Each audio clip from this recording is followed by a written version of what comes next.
नमस्कार फ्रेंड, जय जगन्नाथ।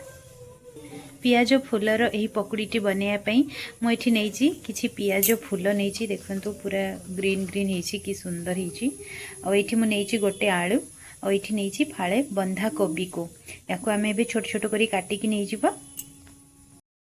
तो फ्रेंड्स देखंतु एठी मु काटिकी सब नहीं जाइए। एठी मोर अच्छी पियाज फूल, एठी अच्छी बंधा कोबी, एठी अच्छी आलू ताकू नहीं कि मुझे पकोड़ी बनैबी।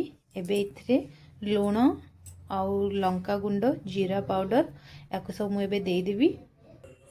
तो फ्रेंड्स देखंतु एठी मु लुण लंका गुंड हलदी गुंड आउ जीरा गोटा जीरा जीरा पाउडर सब नहीं जाइए। एबे याकू आमे गोलाई देबा भल भाबरे।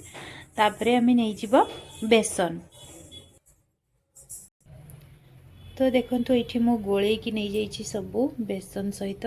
आ जितेबाला बेसन गोलैली से बिल्कुल भी पानी देनी कहीं ना जो आमर पियाज फूल थिला आ बंधाकोबी थिला से बहुत पानी बाहरला और से मु गोलै देली।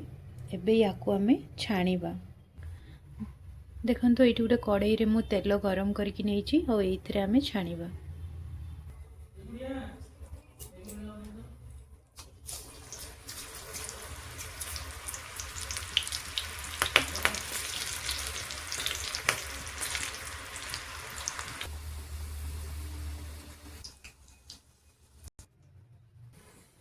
तो फ्रेंड्स मुझे धनिया पत्र दवाई भूली जाइली। एबे एठी धनिया पत्र नहीं जाइए ताकू भी या सहित मुझे गोलै नेबी। तो ये मु धनिया पत्र गोलै नहीं। ये धनिया पत्र देला परे मते टिके पानी अधिक लगिला मु तापर आउ टिके बेसन नहीं कि ताकू गोलै देइछि। एबे आमे या कढ़ाई रे पकेबा।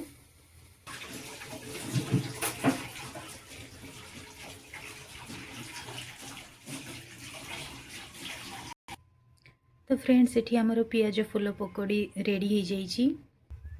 वीडियोटी भल लगी लाइक कमेंट सब्सक्राइब करेंगे। Thank you.